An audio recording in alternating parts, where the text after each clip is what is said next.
So ஒரு new கஸ்டமருடைய demand and offer அலப்பறை தாங்க முடியாமல் தான் இந்த வீடியோவே எடுத்திருக்கேன். ஸோ என்ன மாதிரி நீங்களும் பாதிக்கப்பட்டிருந்தீங்கன்னா கண்டிப்பாக கமெண்ட் பண்ணிட்டு போங்க.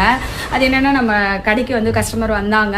ஸோ நம்மளுடைய ஸ்டிச்சிங் காஸ்ட்டை பற்றிலாம் கேட்டாங்க. நானும் சொன்னேன், ஓகேம்மா நான் வந்து உங்ககிட்ட வந்து ப்ளவுஸ் வந்து தைச்சிக்கிறேன், எனக்கு ஒரு ஆஃபர் பண்ணுங்க அப்படின்னாங்க. என்ன ஆஃபர் அப்படின்னு கேட்டாக்கா அவங்க வந்து என்ன சொன்னாங்கன்னா, என்னுடைய ப்ளவுஸ்க்கு எல்லாத்துக்குமே நீங்கள் ஃப்ரீயாக வந்து புடவை ஓரடிச்சு தரணும் அப்படின்னாங்க. நானும் ஏதோ சாரீ ப்ளவுஸ் தான் கொடுக்க போகிறாங்க, நம்ம அந்த சாரியை கட் பண்ணிட்டு தைக்க போகிறோம், அப்படியே ரன்னிங்லேயே அதை தைச்சிடலாம், ஓகே ஆனால் இந்த ஒரு டைம் தான் பண்ணுவேன் அப்படின்னு சொல்லிட்டேன். வந்து பார்த்தீங்கன்னாக்கா அவங்க வந்து எடுத்துகிட்டு வந்தது எல்லாமே பிளைன் ப்ளவுஸஸ். அதுக்கு எல்லாத்துக்குமே 1-2 தடவை யூஸ் பண்ண சாரீஸ் எல்லாமே மேட்ச் பண்ணி எடுத்துகிட்டு வந்து கொடுத்துட்டாங்க.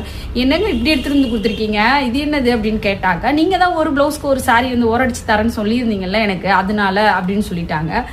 இது ஒரு சரியான ஒரு விஷயமா சொல்லுங்க? நம்ம வந்து ஒரு துணி கடைக்கு போகிறோம், ஒரு 4000-5000க்கு ஒரு சாரீ எடுக்கிறோம் அப்படின்னு வச்சுக்கோங்களேன். 5000-6000 எடுக்கிற சாரீஸ்க்கு ஒரே ஒரு லைனிங் கிளாத் வந்து ஃப்ரீயாக கொடுங்கன்னு சொன்னால் அந்த கடையில் கொடுத்துட்டு போகிறாங்களா? இல்லைன்னா ஒரு இன்ஸ்கெட் கொடுங்கன்னு சொன்னால் கொடுக்க போகிறாங்களா? மேட்சிங் ப்ளவுஸ் கொடுங்கன்னு சொன்னால் கொடுக்க போகிறாங்களா? எதுவுமே கிடையாது. ஆனால் டெய்லர் கடையில் மட்டும் ப்ளவுஸ் தைச்சா இலவச இணைப்பு மாதிரி சாரிக்கும் ஓரடிக்கணும். அதுவும் இதில் ஒரு நியாயமான ஒரு விஷயமா சொல்லுங்க? வீட்டில் இருக்கிற எல்லா வேலையும் விட்டுட்டு தான் நம்ம வந்து இங்கே வரோம். இங்கே வந்து நம்ம செய்கிறதே எதுக்காக?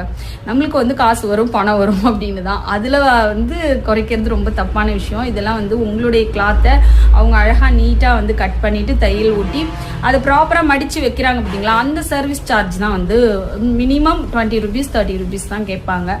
அந்த அமௌண்ட்டை கொடுக்குறதுல என்ன, அதை மிச்சம் பண்ணி என்ன பண்ண போகிறீங்க? ஃப்ரீ சர்வீஸ் பண்ணுறதுக்கு இங்கே அப்படியா வந்திருக்காங்க டெய்லர்ஸ்? அதுவும் கடையில் இருக்க எனக்கே இந்த நிலமைனா வீட்டில் தைக்கிறவங்கள என்ன கஷ்டப்படுத்துவீங்க? தயவு செஞ்சு இந்த வீடியோ பார்க்குறீங்கன்னா யாருமே போயிட்டு இனிமேல் ஃப்ரீயாக ஓரடிச்சு கொடுங்க அப்படின்னு சொல்லி கேட்காதீங்க. ஓகேப்பா, தேங்க்யூ.